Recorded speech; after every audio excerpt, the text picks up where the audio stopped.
Union sacrée, viva! Viva! Viva! Viva! Chers combattants, bonjour à tout le monde.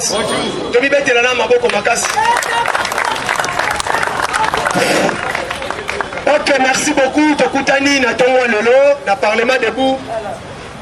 Oyo yabiso état de droit union sacrée. Parlement oyo vibré. Parlement oyo de boya formal. Ya union oyo sangisaka ba communicateur nyonso. Eza parlement debout état de droit union sacrée to bibeteli suma boko makasi. Chers combattants, sans plus tarder to bandi actualité lelo parce que namoni na simana ngai ba joueur pe bazali. Actualité za dominé arrivée ya troupe Kenya na Congo IDPS viva. Et ça effort diplomatique ya président Fachibe. Deuxième info, titre de redévelopper, kaka na Est, dès ce samedi, arrivé yaba maïs, l'armée sud-africaine à Est.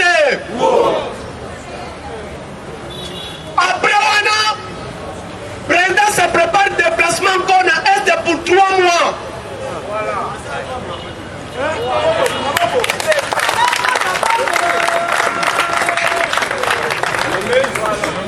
UDPS viva!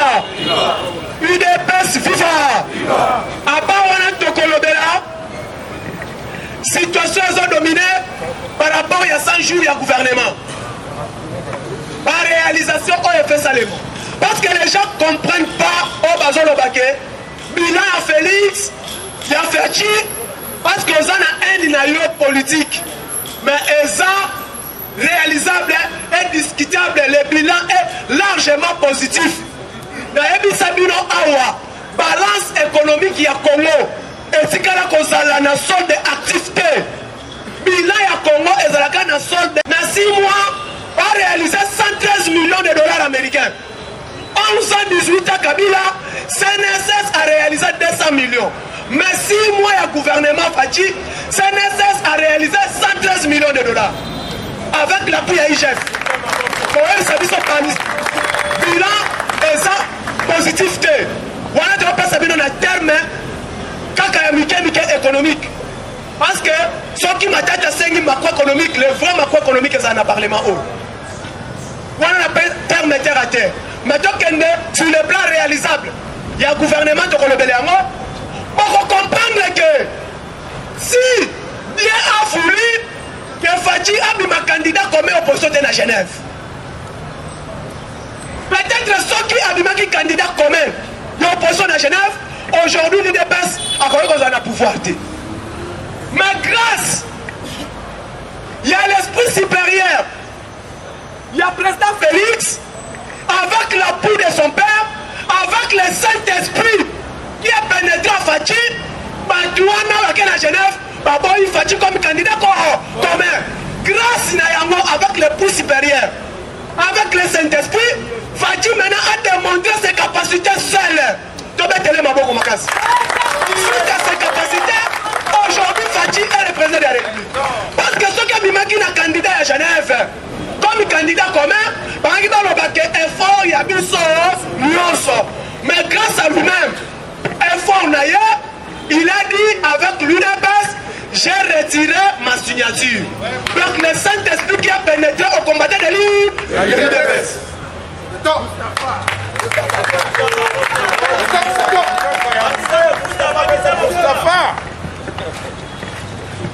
UDPS viva! UDPS viva! mobilisation. Na Genève, toyebaki ke favori Bahami Balé. Fachi 35%, Kamere 17%. Fayouli 5%, Chadar 8%. Voilà, dans sondage. Mais elle à Genève, il y a eu des poids lourds. Il y a eu INC et l'UDPS. Mais les favoris, c'était qui? L'UDPS. Parce que Moutoutou Yabaki, avec l'UDPS au pouvoir, Congo est changé. Mais l'UDPS était étouffé à Genève par les multinationaux et quelques étrangers. Parce que pour démontrer que Katumbi n'a jamais été congolais. Donc, c'est lui qui était maître à Genève. Mais pendant que ça, pendant qu'on a mafuta, par le que Katumbi a voté Félix, Félix était mon choix. Non, Moutouali Bosso était la Fatine à Genève, c'était Katumbi. Parce que celui Katumbi était le quitté. Histoire à Genève, il n'y a pas de matin, il y a en Afrique du Sud. Parce que dans la réunion Afrique du Sud, on la préparatoire. Il n'y aura pas une élection. Il n'y aura que consensus parce que Fachi, l'UDPS, c'est le parti le plus puissant du Congo. Et où met une opposition, et ça n'a pas sur tout étendue du territoire national. On doit faire choix à Félix Tshisekedi parce que Azala mentor Nabiso. Parce qu'il était déjà le poids éléphant de la politique à Congo, c'était l'UDPS. Mais qu'est-ce qui s'est passé? Le Bayabaki, même moi je l'ai dit, dans le Bayango, ceux qui battent une élection à Genève, Fachi a combimaté parce que l'élection, et qu'on a dit de manière tribale. Kouilou, jamais pas confronté Félix. Parce que tu vois combien de personnes à Kouilou? 3. Matungulu, Mouzito et Fayou. INC a se retrouvé Est Yemoko, Fachi Grand Kassé a se retrouvé Yemoko. Donc quelqu'un a dit une sauter à terre. Qui va passer? Mais qu'est-ce qui a fait que non pas voter? Et quel est l'esprit supérieur qui entra Félix? S'il n'est pas démocratique, Fachi a démontré le monde, c'est un démocrate. Alors la voix de la démocratie a sonné, le changement c'est Martin Fayou. Mais comme Fachi a lobby le changement, Ayoki, Yango, le combattant de l'UDPS, donc qui comme Jacques, l'arrivée de Jésus, Saint-Esprit est gagné par les combattants de l'UDPS. Et l'esprit supérieur du maître, notre maître supérieur, s'est pénétré à Félix Tshisekedi. Le Saint-Esprit, c'était nous les combattants. Tolobi, Fachi, retire-toi de ces histoires. Allons-y. Toi et nous, pour aller battre le candidat du FCC qui est Emmanuel Ramazan Chada, avec l'appui du Père, qui est Etienne Tshisekedi, et l'appui du Saint-Esprit, on est contre qui n'a combattant, et continue à Fachi, l'UDPS aujourd'hui est au pouvoir. C'est ça maintenant les réalisations IDPS, c'est ça. Réalisation Moussala Félix, c'est ça l'école de l'IDPS. Tu vas comprendre, tu vas là-bas. IGF à Kaniboy, IGF à Saliboy. Ce n'est pas l'IGF. Mais l'esprit supérieur, on continue à faire IGF. Parce que même IGF, par contre, on combat, par contre, on correct. Mais aujourd'hui, il y a une réalisation. CNSS, c'est la CNSS na Kabila. 18 ans. Recettes naturelles, recettes fictives, recettes palpables dans la CNSS. 18 ans, 200 millions. 6 mois, 113 millions. 18 ans, il y a Kabila, Namwabi. 200 millions. 6 mois, 113 millions de dollars.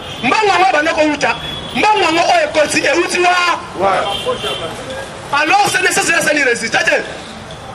Parce que toutes ces entreprises, il y a des Chinois, à travailler dans le contribuer à rater. Bon, on est quelque part. Si quand contrôle les quotas, ça nécessite la recette, il y a encore. On est là qui préambule, ce n'était que l'introduction pour continuer le développement. UDPS viva! UDPS viva! UDPS viva!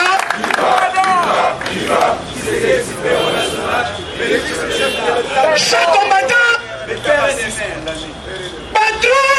ma troupe Kenya va continuer la salle congolaise. Les gens ne comprennent pas. Par contre, pendant que la guerre est asymétrique,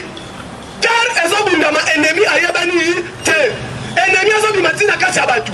Dès que Fondika Abimi Abani Koboma. Avec un guerre asymétrique. On va faire des Sazobou. Si quand il a fait à côté de la troupe kenyenne Ndengeni. Et en même temps, samedi, les maristes sud-africains, basés au compte contagieux sud-africain, Kakana Est, précisément, Beni, Kounia et Mahagi. Pour ramener la paix, parce que Fatih nous a dit ceci. Fatih n'a pas promis au peuple congolais, vous allez manger 10 fois. Fatih nous a promis la paix et le développement de la République démocratique du Congo. Quand il y a la paix, il y a le développement. Quand il y a la paix, il y a la bonne gouvernance. Quand il y a la paix, il y a la bonne justice. Quand il y a la paix, il y a l'arrivée des investisseurs au Congo. Premièrement d'abord, il faut que nous démontrions force que je suis venu dans une grande école politique qui prenne la paix et le développement. Si quand il y a tout Kenya Bakoti, Balobini, le 259 RDC, la MONUSCO, l'armée sud-africaine, Nabiso, dans la guerre, de combattre cet ennemi. Au Kokende plus loin, le président a nommé un coordonnateur. Bon à DDRC, désarmement, démobilisation et récession civile. À Tchaba Paké Bambouangé, il y a 50 millions au la Banque mondiale, plus Ndambo au gouvernement. Parce on a commencé le désarmement. Nous avons des troupes pour la herbe à côté. Parce à la fin d'un phénomène, Maïmaï, parce à la fin d'un phénomène, Adef Nalou, parce à la fin d'un phénomène, Maïmaï Simba, Maïmaï Mazembe, na Kodeko, na FRPI. Par moi, on a battu troupes fortes dans la zone congolaise. Si Kayo, Balobi Boye, volet diplomatique chef de l'État congolais, na volet diplomatique président sud-africain, na Ramaphosa, na Basangani, on connaît plus loin. Il y a eu combien de réunions SADC pour que l'armée de SADC ait qu'elle dans Mozambique.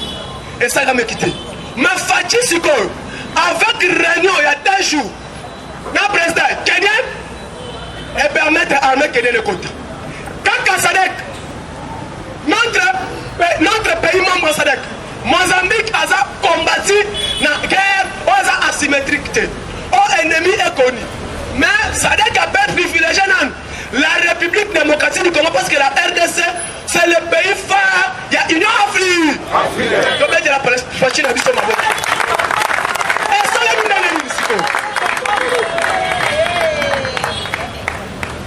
les États-Unis, pour l'année calendrier président Joe Biden, a bis tourner en Afrique. En Afrique noire, ça va commencer par la République démocratique du Congo. Et à quel plus loin? Alors oui, on perdra RDC depuis 1995. Nous allons qui sont en contrôle, il y a RDC, il y a Afrique. Parce que vous perdez partenaires privilégiés comme la RDC, vous allez perdre toute l'Afrique. Vous allez comprendre ce qui ont fait Mobutu être fort. C'était les États-Unis d'Amérique. Ce qui ont fait Mobutu être fort, ce n'était pas l'Union européenne. L'Union européenne, position de Bango et Banaka, l'Union européenne les a dit Chadari.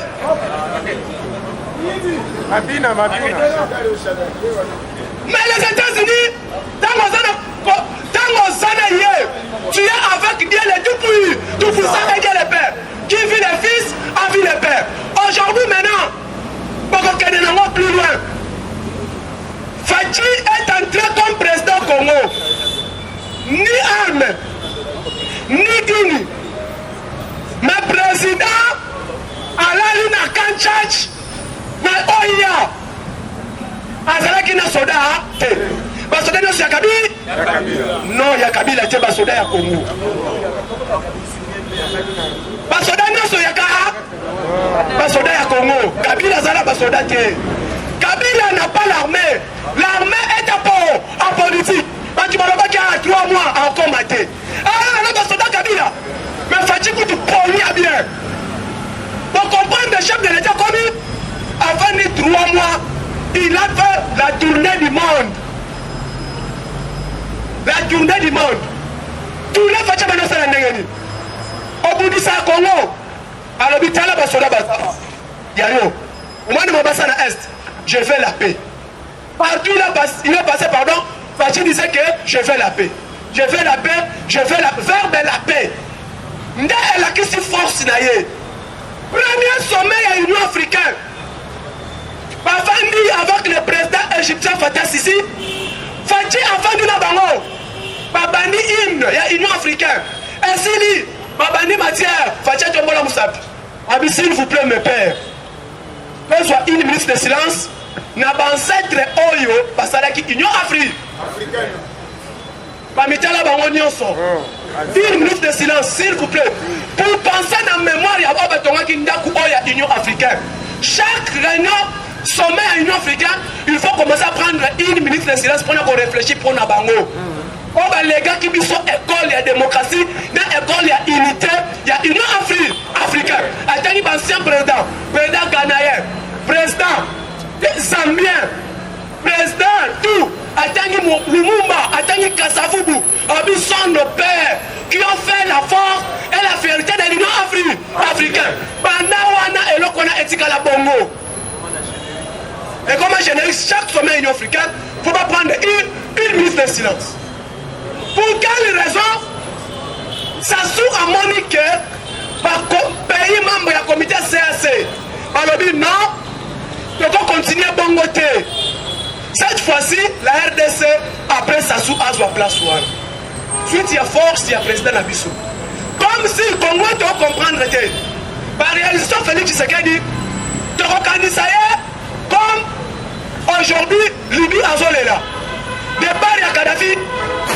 $1 na Libye, il a valeur à 7 pains. $1 na Libye, il a valeur à 7 pains.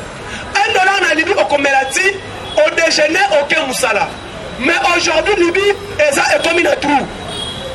Suite à quoi? Intoxication, il y a classe politique libyenne. Aujourd'hui, maintenant, au Congo, ce n'est pas intoxication, mais on veut diviser le peuple. Parce que tu es Louba, tu es des l'IDPS. Si tu n'es pas Louba, tu n'es pas des l'IDPS. Or, c'est faux et archi faux. IDPS est un parti national et parti pour les sanguis, peuple congolais et Nyonso. L'IDPS n'a pas été créé par un tribu, mais l'IDPS a été créé par les 13 parlementaires qui prenaient la paix et la démocratie et l'état de droit et la lutte contre la corruption. C'est ça l'objectif de l'IDPS et la bonne gouvernance. Mais les lois commis, si dès qu'on a commencé, on a bon monité à Pauline de Konaye, à la Préda Seni. Qui vous dit Fatih à un membre confesseur religieuse? Aujourd'hui, Cholet, aujourd'hui, Martin Fayoulou. Martin Fayoulou, c'est un politicien produit, fabriqué de toutes pièces par Augustin Kabouya. Par un politique, il y a Martin Fayoulou et Kombanaye, Augustin Kabouya. Pour qu'on ait plus loin, pour comprendre que les lois Oyo, l'IDPS est au pouvoir, l'IDPS. En ce qu'on prenait bonne gouvernance, l'IDPS, en ce qu'on prenait état de droit, l'IDPS, en ce qu'on prenait la paix, les hommes ont dit le Congo et Fandi na Kimia na monde entier Mobiba. IDPS viva! IDPS viva! IDPS viva!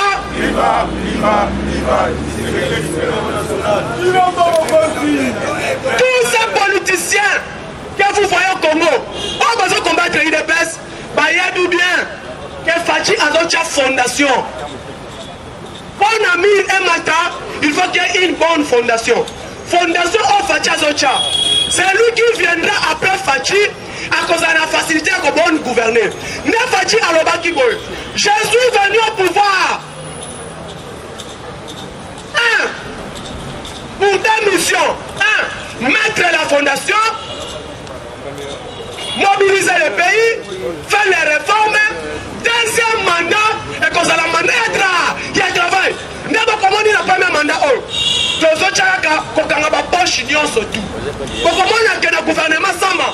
Tous les volets, on va y avoir l'État,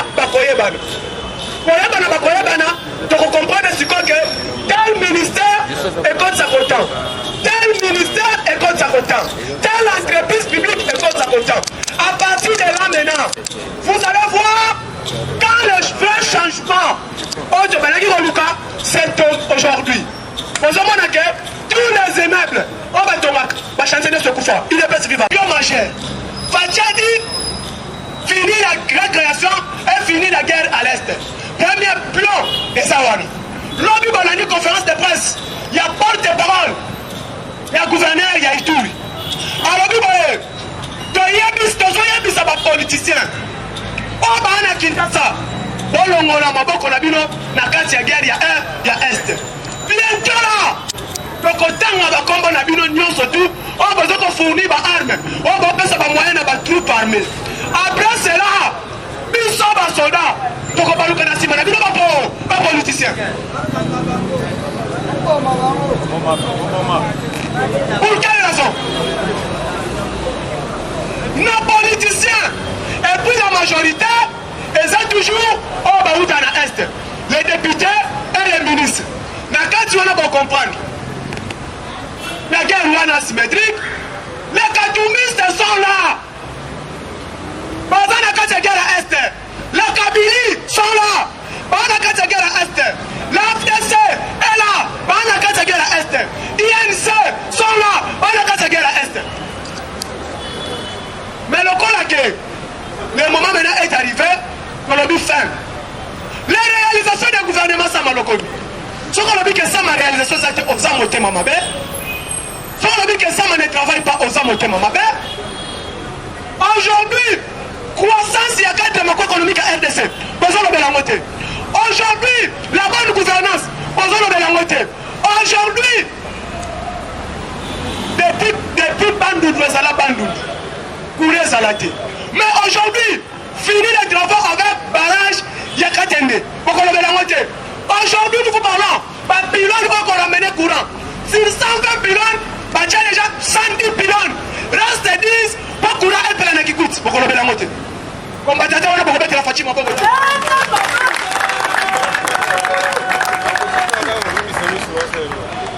Aujourd'hui, Fachi a continué.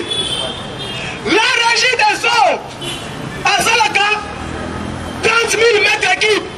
Aujourd'hui, la régie des eaux avec usine. Il y a les usine. Il y a les Maïmou. Aujourd'hui, Fachi a lancé. Troisième construction, une nouvelle centrale, nouvelle usine de traitement d'eau. Viva! Viva! Matissa, Boyobinga, Avato Banda, il faut pression et Zala. Maintenant, 10 minutes, tu as état de siège. Tu as détournement, tu as Kosuka na Seni. Alors, on va te penser que tout le monde a un nouveau Koganga base. Fatibé, Fatibé, Fatibé, Béton, nous mettons la langue maboko au monde chef combattant. Ah, on a ébissé qui bino. Bato à la Mouka. Bato à Katumbi. Au Sangisi Bangona Kabila. Zalamingi te bazali pour former Dio Moko. Dio wana ezali Dio ya ba étranger. Il te pèse viva. Les Dio des étrangers bazali kobundisa le véritable Congolais de perte. Pourquoi bazali kobundisa ye? Parce que ba plan tout oyo bango batiaki en place. On a continué à copier les ressources naturelles. Il y a mon cannabis Félix Tshisekedi a dénommé Libango. Alors on a zoé bisabino. L'entreprise nyonso ya chinois. Oh, bandé qui ont travaillé dans le Grand Katanga, vous allez ici Libango, parce que ça la lisusu, exploitation à minéraux. Ezala na Walaba, Ezala na Katanga, toutes les entreprises, par exploitation, par permis d'exploitation, par annulé en haut et par ministre à hydrocarbures. Que Betenga Sabino Fati ne fait absolument rien. Ceux qui ont qui moutoyé bicho que Fatia Zosala Moussalate, Azali Congolais, ou soit la Mélaya Azali de Mida. Bien. Parce que objectif na bicho na Katia Idepes, Ezali le peuple da. Awa Siko Yoka. Batu Bazali Kolobela, Makambuya, état de siège. Oh, état de siège, Ezali comporté que l'autre moko, Olandi va député, entre autres, Iraga de Saint-Nicolas Sokiman. Est-ce que le Soroka Congolais n'a combat Iraga? Combattant Zongisa, Congolais la Congo Iraka, est-ce que ça c'est Nicolas na Congo, est-ce que ça de l'Assemblée nationale. Oh, il faut qu'Akabassilisa état de siège. Parce que complètement tout au Basala, le financement n'a pas tout déjà dans ma boîte en Fati Beto, dès qu'à la minute, ils seront traduits devant la justice par Bandi Makelele de l'Assemblée nationale. Oh, il faut qu'Akabassilisa état de siège. Yo, Lingi Boutumbo et Sali 18 ans. Félix Assilisa dans 3 mois à Pam. Le système qui a été mis en place. Pour aussi la raison Sengatan, parce que c'est une guerre asymétrique, une paix viva. Dans le bateau. Olandi guerre ezali na plateau de Minembo. Au terme na yango ezali Moïse Nyaruka. Awa sikoyo tokomi otanga butu na kombo na ye. Le temps n'est plus battu na bazali bandoki minene. Tokotanga tana okota na détournement na kotanga mutu na kombo na ye. Le haut plateau de Minembo, Moïse Karukabu, le colonel Makanika, on a démissionné na FARDC. Bango nde bazali kosala insécurité na haut plateau de Minembo. Bakombo na bango tout, na ba iraga de Saint-Nicolas. Pas député au Bazali à l'Assemblée nationale, ce sont eux au Bazali qui financent le groupe rebelle dans l'Est. Mais les gens comme non, on doit faire le but. Ici, le gouverneur militaire, Hollandais qui m'a quoi, officier. Est-ce que Hollandais qui est? J'ai partagé la vidéo dans le groupe. Alors, les politiciens, les Kangamino, Bango. Bango de Bazali qui financent le groupe rebelle. Aussi, tu as rebelle. Bapesi biso ba information biso aussi totili rapport pas Fatibé batili rapport pas commandant suprême yango nazo bisabino kala mingi te malamu sesa zokende retraite. Est-ce qu'on yebi malamu sese oyebi malamu sese le chef d'état-major kala mingi te na retraite yebe azali impliqué na makambo ezali kosalema na est. 11 officiers na Ben aux arrêts, 9 officiers na Bunya aux arrêts, 6 na Ben aux arrêts. Bangonde babandaki osala ba mafia. Demandez-vous salaire ya général et le kaka $500 mais kokuta un certain Olenga.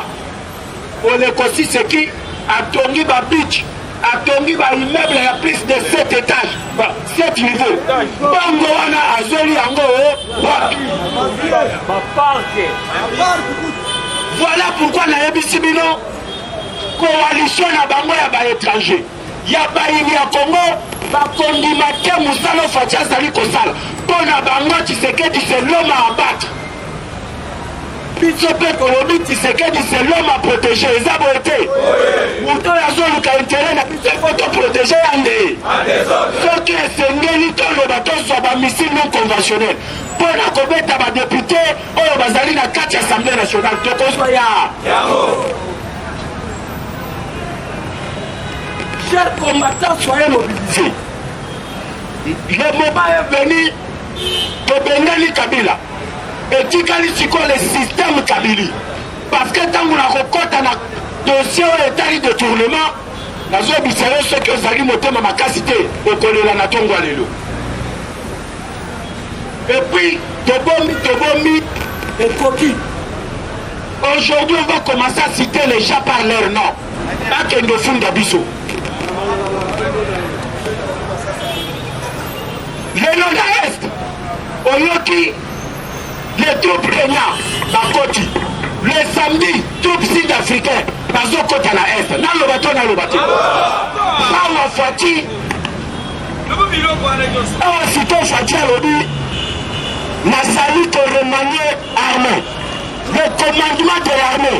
Kalami ite bazo remanier. Le général Mbalamu Sese, Azokende retraite. Dans Azokende retraite, ba dossier tout Yamabe. Vente des armes na Est et Mboka na Bisso.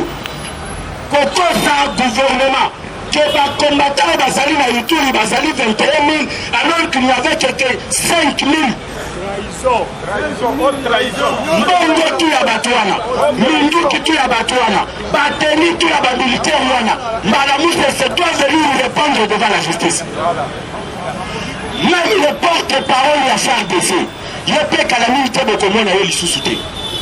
Je vous donne les informations. Après quelques mois, de côté Sanga raison. Et après quelques jours, les gens me donnent toujours raison. La Zébisabino a armé et Zambi Tumbutu.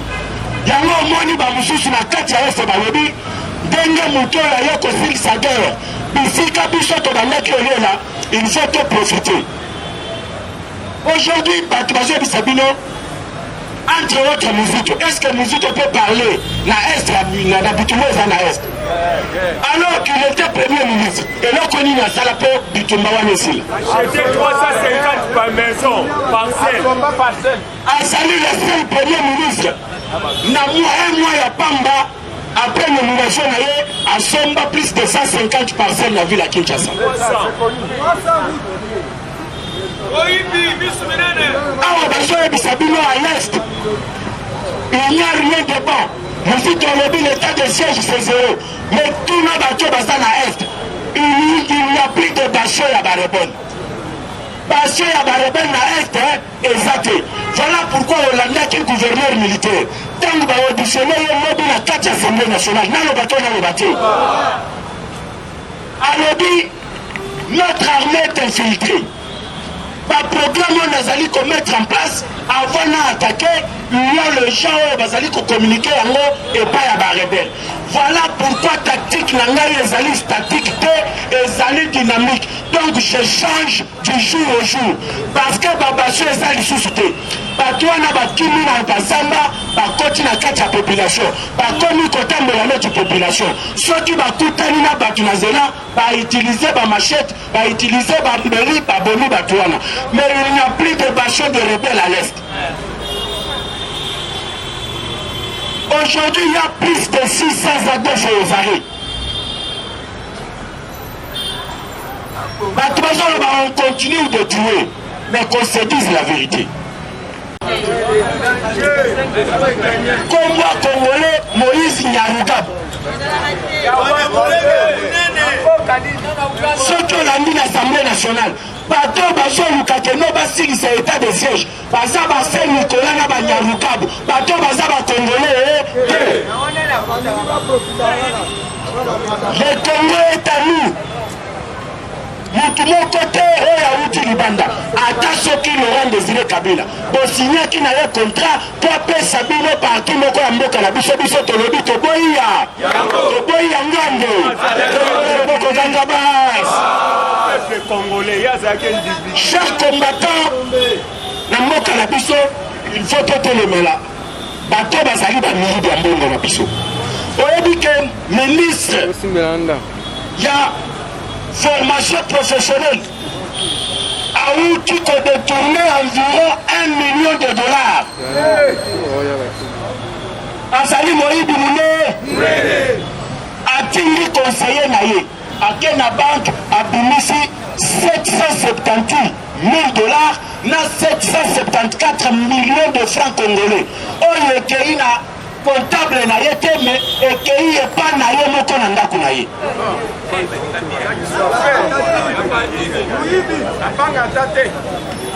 Lelo au Congo si on te nomme ministre, oyebi pourquoi ceux qui va nommer notre ministre, famille na ye mobimba babina, oyebi pourquoi?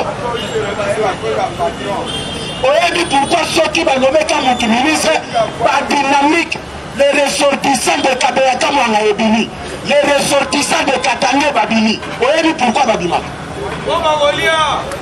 Nalo bato nalo bati. Oh, nazo le babatu bakomona ngwana ti ba blague, o ba parlementaire de Bouba za Kaboui. Mais nazo pesa bino preuve. Okende na ministère habité. Ba ucho bo manakala mingi te na ministère habité. Ba membre ya famille ya ministre Aimé Bosch, o ya INC. Ba bundi bazo wana na prime mbongo. Ba membre ya famille ya ministre. Awa na ministère habité. Quand on on te nomme ministre, ozoya kosalela nde peuple Congo. Mais lelo c'est le contraire okomi. Ceux qui ont commis ministre, famille na yo ba jubilé. Ti bana na bi bana otanga na bango école primaire. Basali les ressortissants de les collègues de l'école primaire de nyonso wana po bayi bambongo ensemble na ministre. Lelo ntumba chike nazali moyibi munene kumbata zongisa bazoyiba yo mbongo chike na yibi 13 millions de dollars. Lotiko otikali kimia ozotala nga neti nazosala théâtre. Il faut epesa yo kanda Victor Ntumba DG ya ozote office de voirie et drainage na projet les jeunes 13 millions bapesaki ya tonga banzela na ville province ya Kinshasa a détourné yango.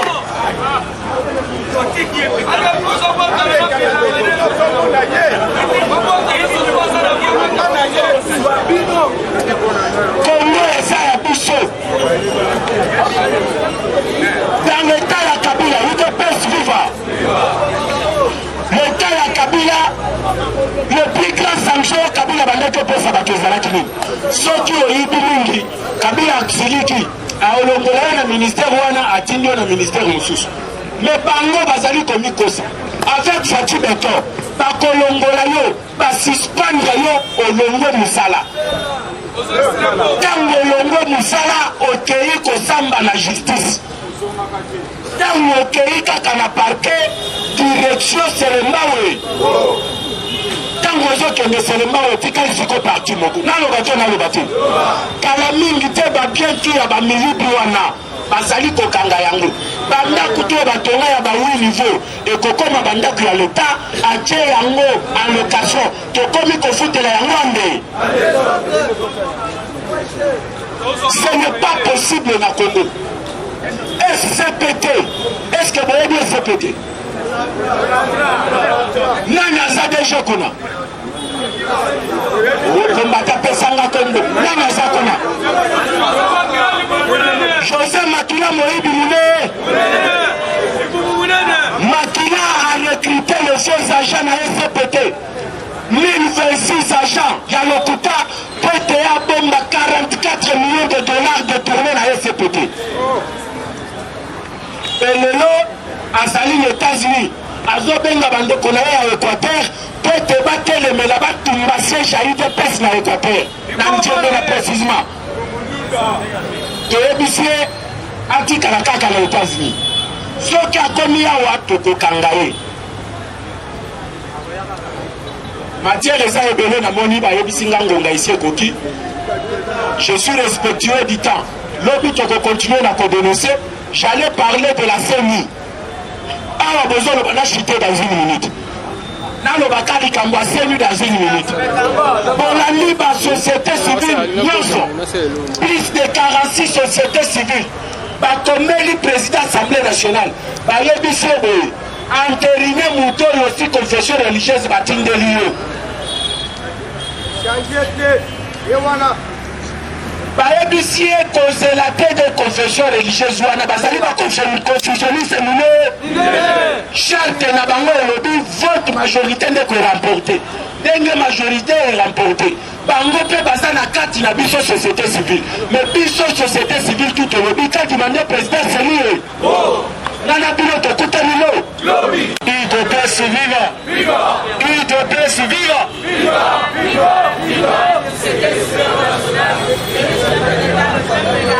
Merci beaucoup, bonjour. Si on a intervenu dans la limite, Batikanga Nenge, il faut le Batikanga JB. C'est que JB mis au bima pour pardon. Parce que déjà, Moustapha Matagina, parce que président Moustapha qui est déjà l'icône, à quel icône, j'ai envoyé satellite sous la l'icône. Parce qu'attention, lorsque l'aigle monte, les autres oiseaux, parce que l'aigle monte jusqu'au sommet de la montagne, vautour, faucon, parce que l'air, il faut qu'on compte à mon PPT. Il doit bien se vivre. Dans le but, presque tout, les infos, on avait presque les mêmes informations, mais je vais ajouter quelque chose. Moi, je vais parler des déclarations. Bandeko, La Senco peut nous dire les noms qui étaient dans l'enveloppe kaki jusqu'à aujourd'hui. La Senco peut nous dire les noms qui étaient dans l'enveloppe kaki. Ce qui Senco et BCB sont votés, moi j'ai déclaré, mais là c'est que F basé Baloba. Papa, moi, vous comprenez qui était dans l'enveloppe kaki? Si le père était le président de la CSA, qui était le premier ministre? Comprenez? Il doit bien se vivre. Moutaniata, frère Zaïmoro Etienne. Parce qu'il ne pouvait pas laisser son enfant être exposé. Soit exposé, on devait tuer le président Félix depuis Baboma Félix Kala. Pourquoi? Le vieux réservé encore Félix. Il était dans le carquois comme une flèche. Son ministère envahissant Bomaye. Pour la navire Etienne, il disait souvent, Félix ne connaît pas la politique. Félix a dit politique bien, et puis plus diplomatie. Il doit persévérer. Non, mais ça historique, il y a une déclaration. Bon, on a Mouzitu. Avant que tout ait Genève, Mouzitu na boulevard triomphal. Alors, Félix, aux Unis, sorti sur la micro. Il voulait dire quoi? Chaque combattant, alors on a boulevard triomphal. Félix, aux Unis, sorti sur la micro. Pour lui, il savait que le président c'était Félix. C'est qu'on est. Tant que les Genève, parce qu'il n'y a pas de bêtises. Oh, non, Mouzit a joué à micro, ils ont ma flatterie. Mouzit aussi veut se retrouver, Matoumou se retrouver à la bande. Matoumou a la Banque africaine de développement. Mouzit a joué parce qu'il y a un poste au niveau de la FMI, et ça réservé pour la RDC. Et on cherche un économiste. Mouzit aussi est un économiste. Il y a encore une parole à flatterie. Félix, ton sujet était Félix, Mouzitou. Toi, tu ne seras jamais un renard. Félix n'est pas un corbeau. On ne va pas lâcher les jambons pour toi. Tu mangeras les caillasses et les pieds. Il doit bien se vivre. Il doit bien se vivre. Nous, on ne peut pas laisser. On ne peut pas faire de la blague. Hein? Bon, somme on a passé ce que Mouzito a déclaré pour le président Félix. Est-ce que Mouzito, à son poste, on a bilan, on va placer, on va pantin. C'était un pantin, un placebo. Aujourd'hui, le placebo, le pantin, on fait un tournoi, et tu abattre. Pour lui, ce que vous avez largué contre lui, c'est vous-même. Vous êtes des idiots. Un prisonnier à ciel ouvert, il doit persévérer. Mais après Genève, quand le président a signé, parce qu'il y avait un jeune à Genève, il fallait lui sortir. Félix a dit, oui, quand qu'il a eu, c'est la présidence de Michel Amouka. Mais, parlons-nous à Genève, parce que la Genève, Kenya, Genève. Félix, avec Kamel, à Kenya, signé les cash. Merci beaucoup, mon bras quand il y a changement. Mais après leur signature, déclaration à Herman Cohen. Alors, Félix, tu viens de faire une erreur. Il ne fallait même pas signer avec ces messieurs. Toi seul, tu peux gagner les élections. Ce sont des déclarations. Que Félix, même seul, pouvait gagner les opposants. UDP, c'est une machine. Non, là-bas, bateau dans une élection. J'aimerais encore revenir. Nous savons bien que l'UDPS a été créé dans son statut d'habitation par des millions de Congolais. Ça t'appartient, ça m'appartient, ça nous appartient à l'UDPS. C'est nous qui l'avons créé. Ce sont les peuples fondateurs qui ont légué à tout le monde. L'UDPS vivra. Mais il y a des déclarations. Président Félix Yemoko n'a terrain à Saint-Thérèse. À la Bible. Bonsoir, bien que le quota n'a makambo pas bien parce qu'il va aller aux élections. Pas besoin de poste à Premier ministre. Ah, mais non! Les postes de ministre ne me concernent pas. Moi, je veux la présidence de la République. Félix Yemoko Landili. Donc, le président Félix n'entrevoyait pas la primature. Il entrevoyait la présence pour qu'il puisse diriger la RDC aujourd'hui. Dites-moi, cite-moi, un roi, un empereur, un président de la République plus que Félix. Un empereur, quel roi, quel président n'a qu'à Félix aujourd'hui. Avec le brassard, personne. élu aujourd'hui le conseiller. Donc qui va bien, Joe Biden, tournée mondiale, premier séjour RDC. Vous se préparez pour moi, parce que lorsque le président met quelqu'un ici, partout il y aura des marines, partout il y aura des snipers, et les colos, et bien dans le bateau. Vous êtes sur B52B, et l'équipe de l'IDPS viva. J'ai dit par rapport aux déclarations, Matoumoulou, alors Fayoulou, Yebisanga Likamoloba na chambre jour à publication à Félix. Bon, la déclaration Fayoul, quand on a la vérité des urnes, c'est l'imbécilité ou quoi? Fayoul avait dit ceci. Cette fois-ci, au moins, nous avons un fils du pays à la tête de l'État. C'est Fayoul qui avait déclaré. Bané Batala jour, la publication et élection. La place à Fayoul, la télémaga Fayoul, et Bazaï, Bana Papa Nabiso Akoufa Pierre nous. Les deux personnes qui étaient ses alliés, ils étaient déjà abattus. Pour dire, ils savaient qu'ils avaient déjà perdu. Et que Félix était le président de la RDC. Vérité des urnes de Soukara. Nicolas Comini, dialogue. Je recommence les propos du président. Félix a dit ceci à l'Est. Un homme fort ne négocie pas. Un homme fort en négociateur dialogue Moutouté. Parce qu'un homme fort prouve de quoi il est capable. Alors, son Kokiyaka. Son Kokiyaka. C'est comme une élection. Dans l'élection, candidat ça n'a été. Challenger a zaté. Ça fout. Parce que Maurice Katou m'a été déclassé. Lui-même, il avait dit qu'il ne va pas postuler. Fayoulou, on va permettre. Et les autres, c'est quoi Daniel Safou. Daniel Safou, déjà il m'a dit que Banzou m'a dit que Roland m'a moto. Pas papier de même, pas papier en journaux, parce que ça peut être la journée sur la moto pour les malango. Donc, Epeng, je vous ai dit hier ici, j'ai vu Epeng avant-hier. Je crois mes compatriotes sont ici. C'est l'homme politique le plus sale que je n'ai jamais vu. Sale. L'homme le plus sale que je n'ai jamais vu. Et à la télévision, il est juste même notre président. Il parle de Chilo Mondier, son ami. Le président n'est pas son ami. Le président n'est pas aussi son homologue ni son collègue. Le président a des collègues, a des homologues. On ne peut pas présenter Félix avec des Epenge. C'est comme un chien qui est ici à l'ensemble. Il n'a même pas une santé médiocre. Il dépêche viva. Et la machine de dépêche, au lobby. Oh, il y a une élection à ta lobby. Il dépêche le boy. Oui, à l'époque, Fiasina Bango basa la recensement Bachani. Na tête dire na Bango, et tiens la soirée, bien sûr, moi, ça va. Kabila le la boy. On va aller aux élections et je vais le battre à plate couture. Il ne peut se vivre. Le vieux Etienne avait battu Kabila. À plate couture. On l'a battu.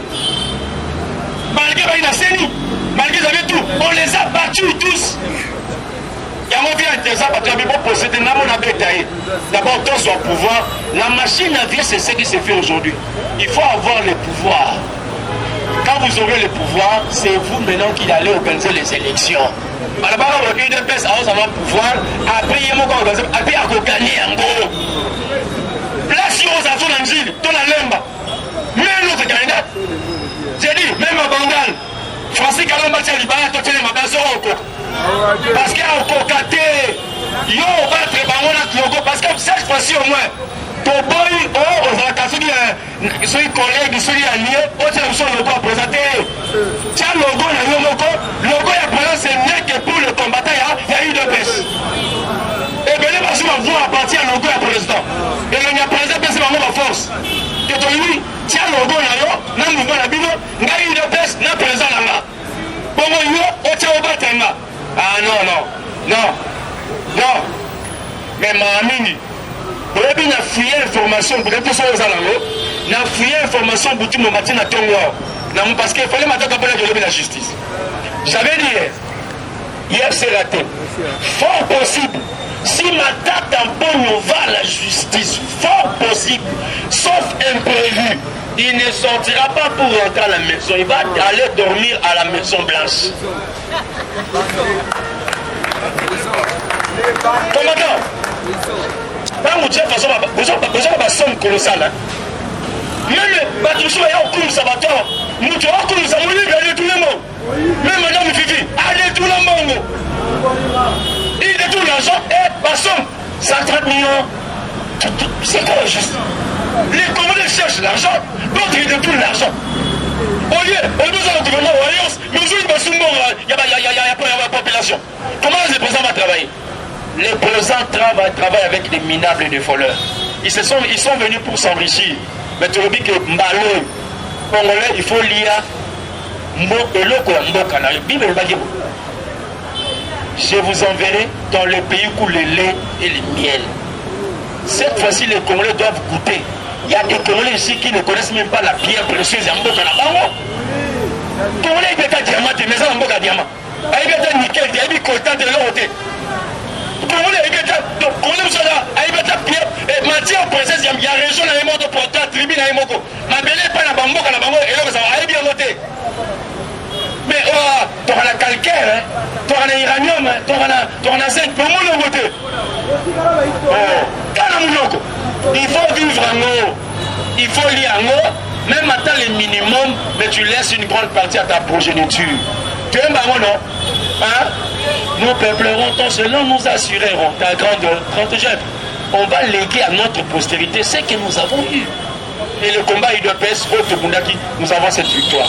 Mais on doit maintenant conserver. Il y a une différence entre conquête et pouvoir et conservation à pouvoir. La conquête à pouvoir, vous n'avez pas pété. Mais la conservation, vous n'avez pas. Parce qu'il y a l'autre qui veut vous arracher le pouvoir, mais vous conservez, vous voulez encore prolonger. Donc c'est un double combat. Ne joue pas, ne dors pas, ne rêve pas aussi. Parce que les gens sauvages sont devant nous. Et d'après ça, il va. Je dis, je vous remercie.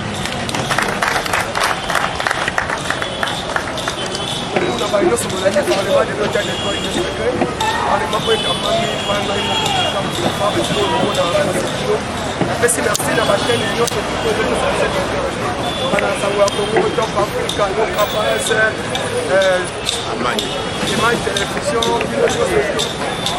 merci pour Chancel Télévision, pour la s'abonner sur ma chaîne Cause chaque jour 6h le programme est changé. Chaque jour 6h juste à 8h par le mec. Quand il pose à la pour s'abonner à ma chaîne Cause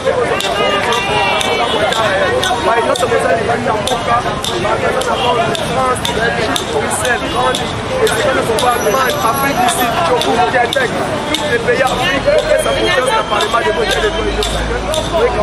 Il faut soutenir les moyens, il faut soutenir les conseils, il faut plus de 143, 89, 86, 52 euros dans cette vidéo. Plus de 143, 89, 86, 52 euros dans cette vidéo.